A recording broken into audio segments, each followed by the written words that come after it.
أرسل رسوله بالهدى ودين الحق يظهره على الدين كله ولو كره الكافرون أشهد أن لا إله إلا الله وحده لا شريك له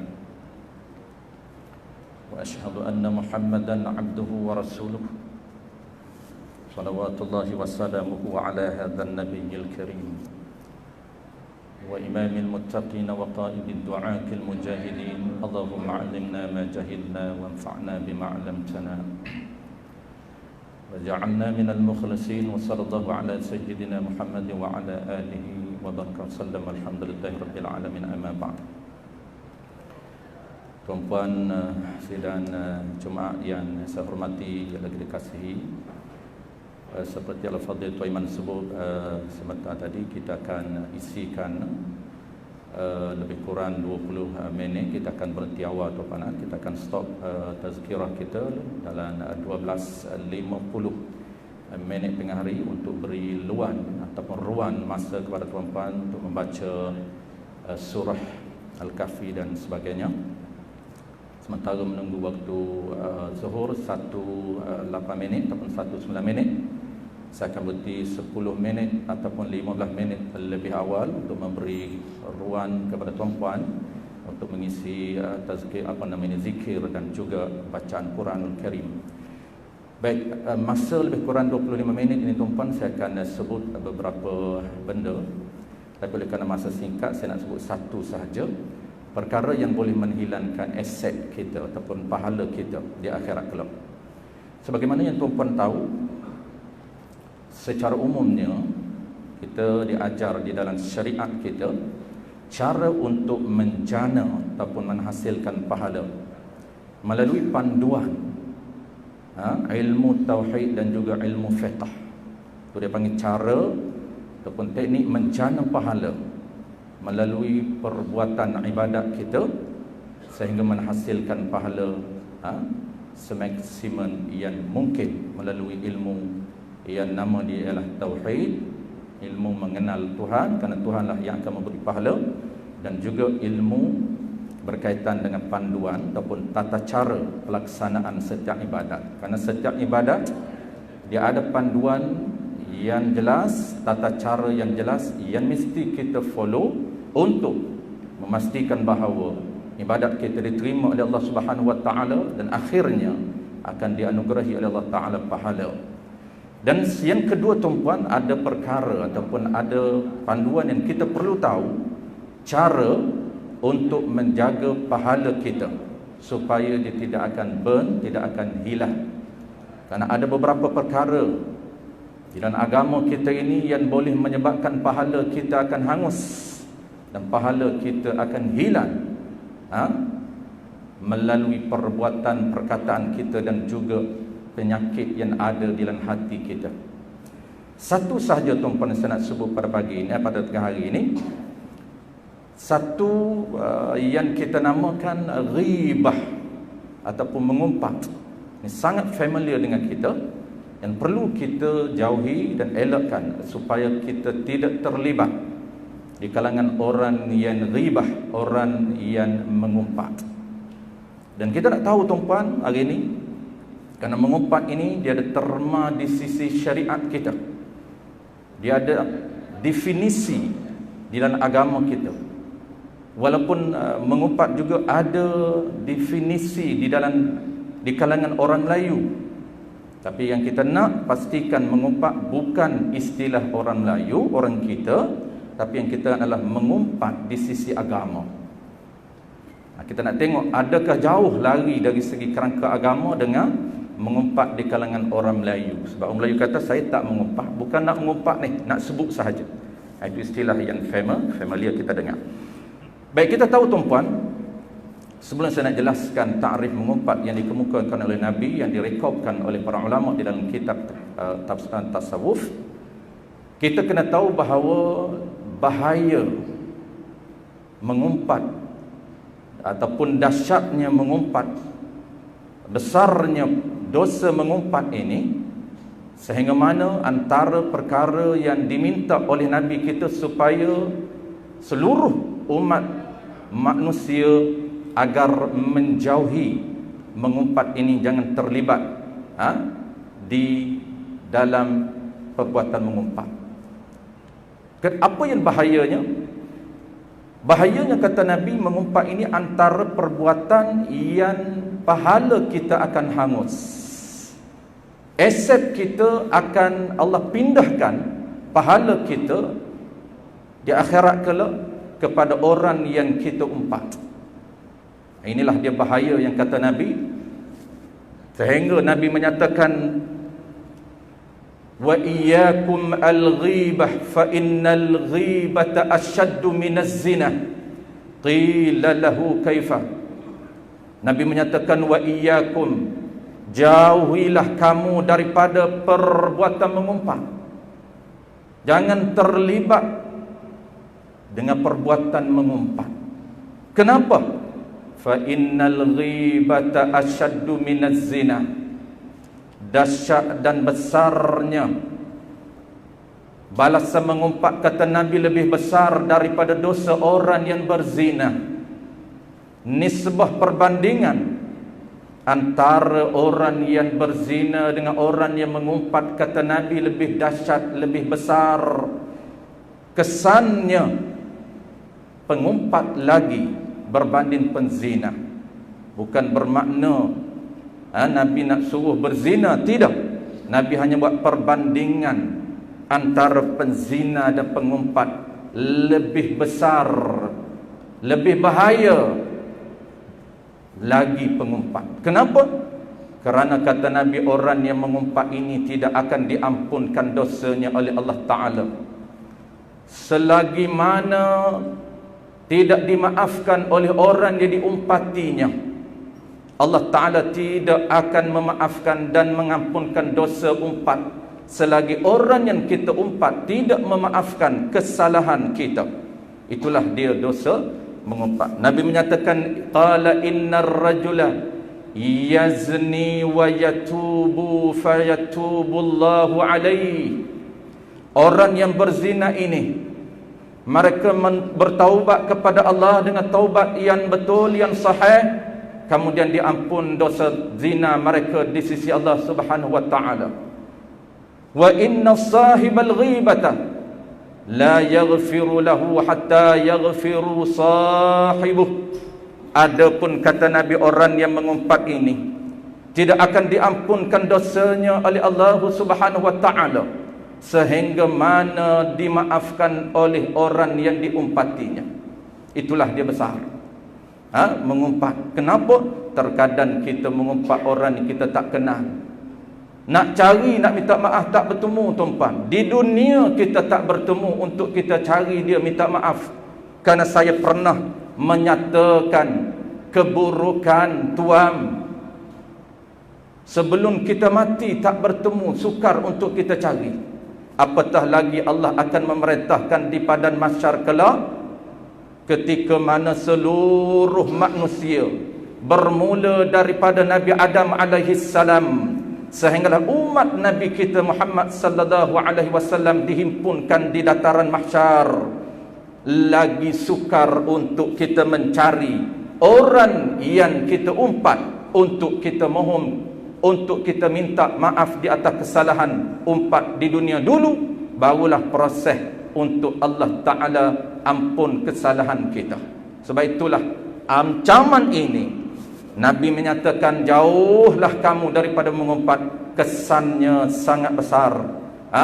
Apabila kita tidak dimaaf, kalau kita tak bertemu, kalau kita bertemu pun dia tak maaf.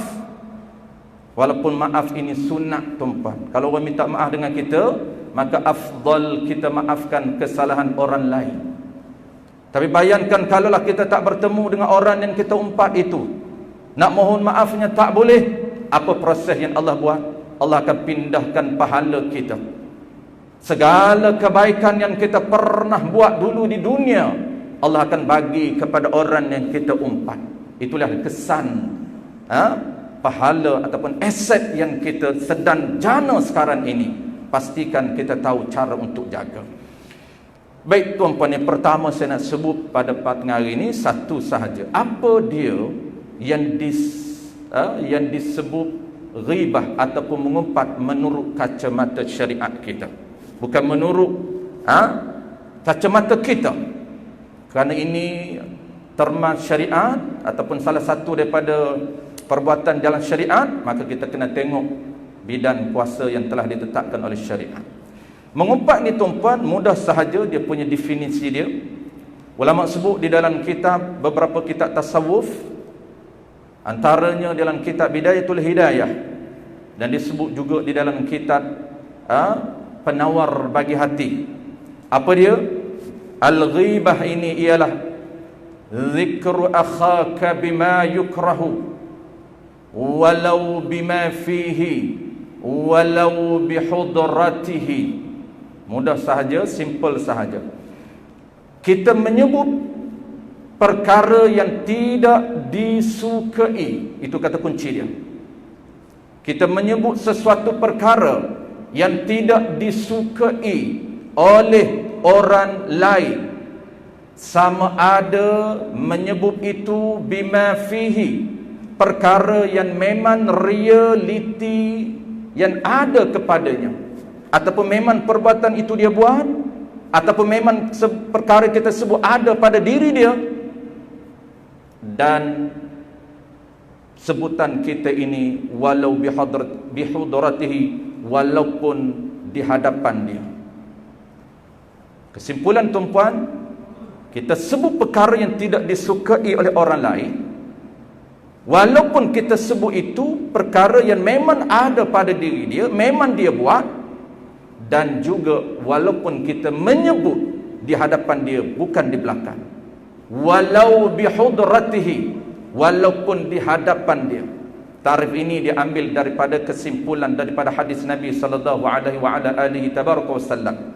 Ulama cipta ataupun create tarif ini berdasarkan hadis Nabi sallallahu alaihi wasallam. Maknanya tuan-puan, kata kunci yang pertama, kita sebut perkara yang tidak disukai, walaupun perkara itu bukan keburukan. Biasa dalam minda kita, kita sebut keaiban orang, kita menyebut keburukan orang, itu sahaja yang kita faham mengumpat. Tidak. Walaupun kita sebut benda yang bukan keburukan dia, bukan kita londehkan keaiban dia, tetapi kita menyebut perkara biasa, tapi dia tak suka. Kita tahu dia tak suka. Kalau kita tak tahu, itu lain cerita, dibahaskan ada pengecualian. Kita tahu dia tak suka, tapi kita sebut. Apa contoh dia tuan-puan? Contohnya paling mudahnya ialah gelaran. Ini biasa di kalangan kita tuan, anak-anak muda orang tua sama je. Gelaran kepada kawan kita, gelaran yang dia tak suka, kalau kita sebut, kita panggil di hadapan dia, kita sebut di belakang dia, kedua-dua situasi ini termasuk mengumpat, termasuk ghibah. Wa iyyakum al-ghibah, jauh kata Nabi daripada mengumpat. Kenapa tuan-puan dia punya tujuan dan rahsia yang Nabi tutup ruang untuk mengumpat? Kerana mengumpat ini, dia punya rahsia dia, Allah tak nak benarkan sesama manusia saling sakit menyakiti hati. Dan salah satu cara menyakiti hati ialah mengumpat.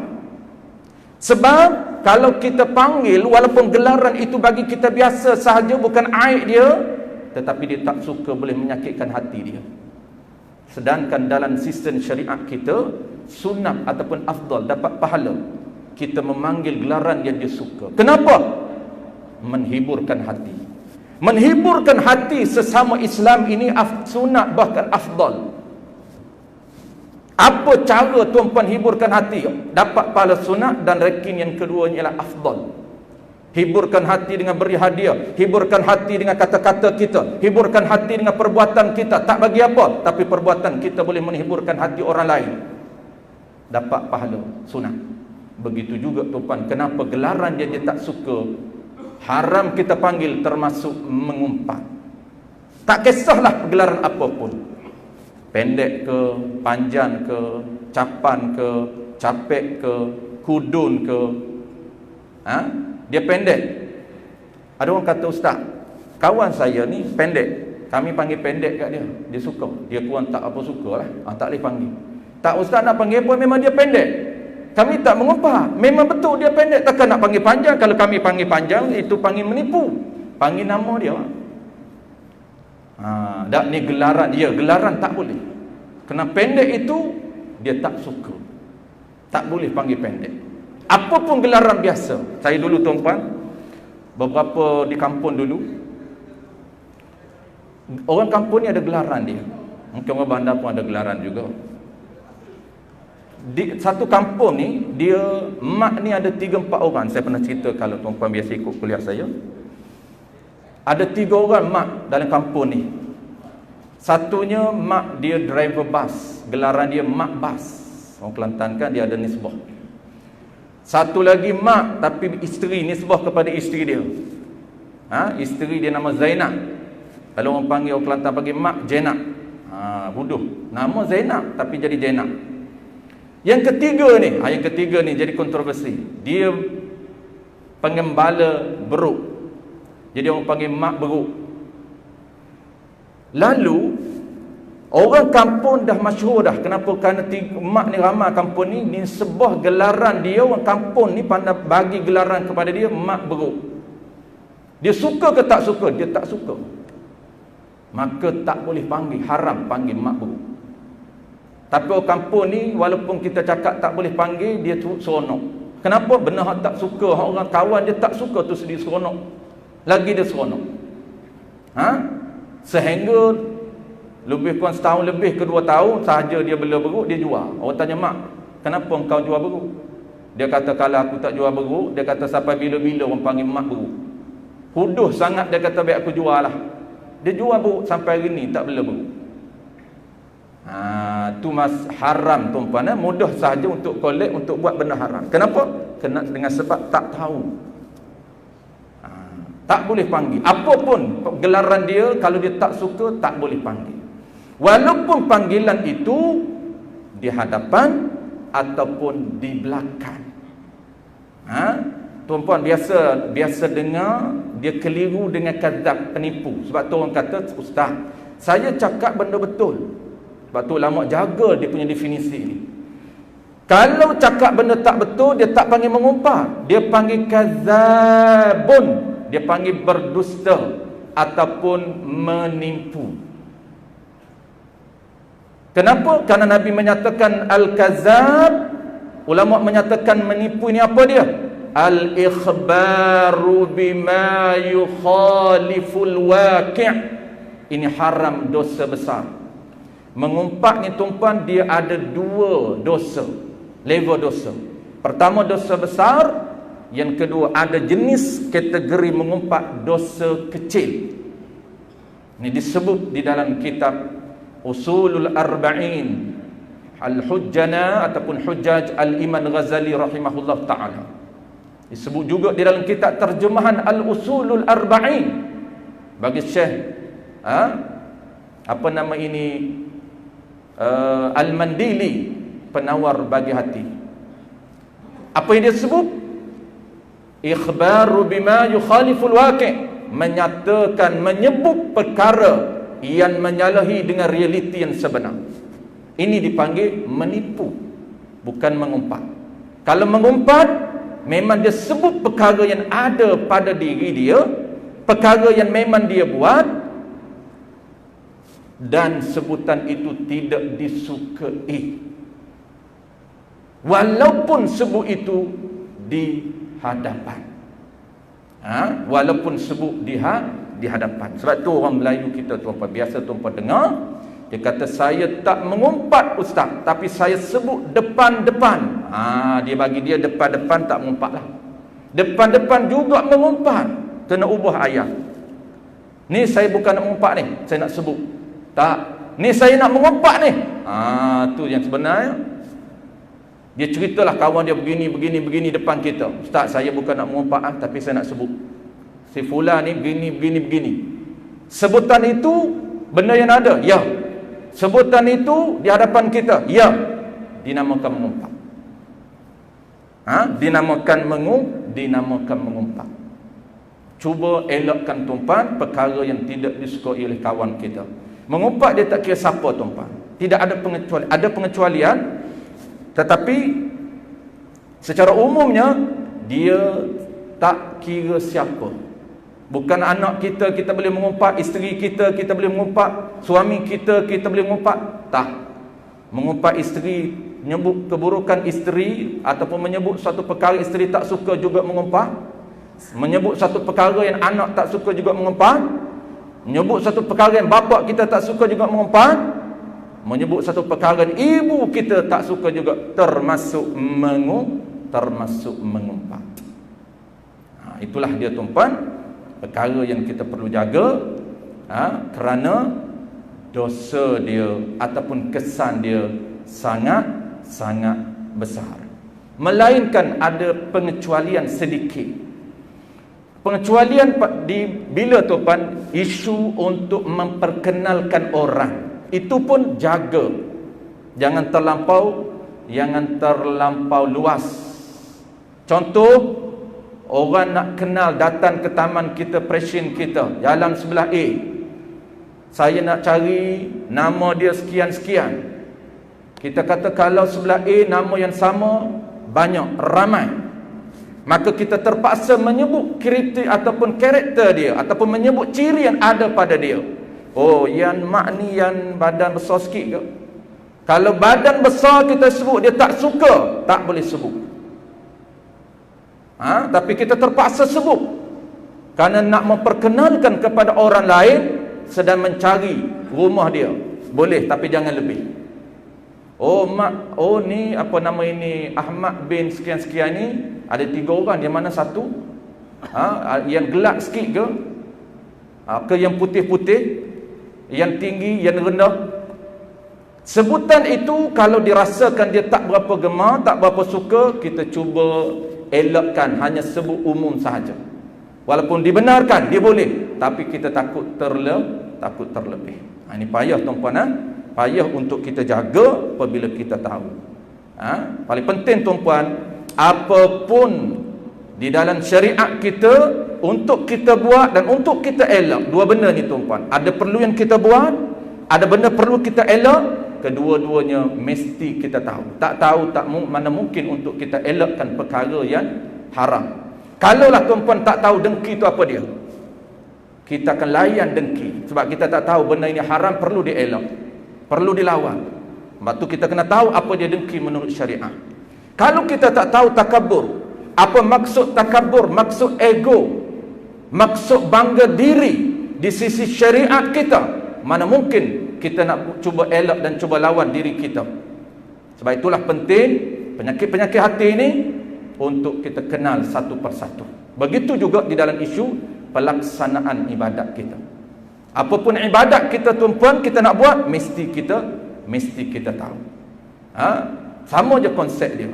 Setiap ibadat sebelum kita buat, kita kena tahu, dan setiap perkara yang boleh, yang perlu dan yang wajib untuk kita elakkan, kerana perkara itu haram, kita kena tahu. Hari ini satu daripada beberapa perkara yang perlu kita elak, yang kita bincang secara spesifik, terma dari sudut syarak. Mudah-mudahan tuan-puan, kita boleh beramal setiap hari. Kita cuba bercakap benda yang wajib sahaja, benda yang sunat, benda yang harus. 3 benda. Kalau orang biasa macam kita buat 3 benda. Kalau para wali Allah, dia buat 2 benda, dia kurangkan, paling minimum ialah harus. Tapi kita orang biasa, kita buat 3 benda, kita tinggal 2 benda. Apa yang kita tinggal tuan-puan? Percakapan yang haram, percakapan yang makruh. Percakapan yang haram, diam, tahan diri daripada mengumpat, tahan diri daripada writing. Kadang ni mengumpat dengan jari, mengumpat dengan lidah, sama sahaja dia punya dosa dia. Kita menulis di Facebook sesuatu perkara yang kita tak tahu betul ataupun tidak, termasuk kazab, termasuk menipu. Ataupun kita menyebut keburukan orang, ataupun menyebut satu benda yang tidak disukai oleh orang, termasuk mengumpat. Dan prosesnya, apabila kita mengumpat, mesti kita kena taubat. Dan langkah taubatnya ialah mesti kita kena cari orang itu, minta maaf dengan dia. Dan di dalam mazhab kita, mazhab Al-Imam Syafi'i, cara dia lebih detail, iaitu kena sebut satu-satu kesalahan. Aku mengumpat dengan kamu, aku sebut sekian. Lalu kata kawan kita, tak apalah, aku maafkan. Barulah lepas kita dengan kawan kita, barulah Allah Ta'ala dapat syarat untuk Allah Subhanahu Wa Ta'ala menerima taubat kita di sisi Allah Subhanahu Wa Ta'ala. Akhir sekali tuan-puan, marilah sama-sama kita tekad, kita bulatkan tekad kita untuk kita fokus kepada pemjanaan aset kita di akhirat kelak, tanpa mengenal usia muda ataupun tua. Walaupun kita masih muda, tapi belum tentu kita mampu hidup sampai ke hari tua. Sebab itulah bermula dari sekarang untuk membina aset kita. Karena kata Nabi, platform dunia ataupun disebut sebagai alam syahadah, ada beberapa alam yang kita akan tempuhi sebelum kita berakhir di kediaman kekal kita. Darul akhirah tu dipanggil kediaman kekal kita. Penempatan kekal kita hanyalah satu, iaitu syurga ataupun neraka, wal'iyadzubillah. Itu dipanggil penempatan. Dar dalam bahasa Arab ni asalnya penempatan akhir kita, yang tidak ada lagi penempatan selepas daripada syurga, tidak ada. Maka penempatan sementara ini banyak. Bermula daripada alam dulunya rahim, kemudian keluarnya kita sekarang ini alam syahadah, dan akan ada satu ataupun dua alam lagi, dua penempatan lagi kita akan transit. Selepas daripada alam syahadah, kita ditransit oleh Allah Ta'ala di alam arwah, beribuan tahun di alam arwah, dan kita perlukan aset inilah untuk survive di alam arwah. Kemudian Allah tukarkan alam lain, platform yang seterusnya, yang nama dia alam mahsyar. Dataran mahsyar lebih dahsyat daripada alam arwah. Cara Allah Ta'ala handle tak sama dua alam ini, alam arwah dengan alam mahsyar. Kita sekarang ni alam syahadah, alam dunia. Ada dua alam lagi tuan-puan, kita akan transit. Maka alam ini kata Nabi, platform ini kata Nabi, apa tujuan hidup kita, apa target hidup kita, apa misi kita? Sudah tentunya ialah proses untuk menjana pahala semaksimum yang mungkin. Pahala kita tahu cara nak jana pahala, carilah modul tuan-puan. Allah sediakan tata cara untuk menjana pahala melalui ilmu yang Allah ajar, nama dia ialah fiqh.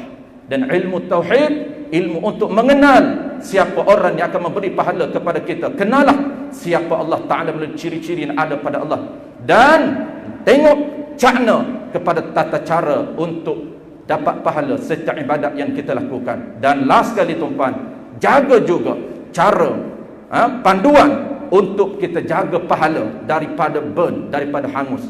Belajarlah ilmu yang nama dia tasawuf.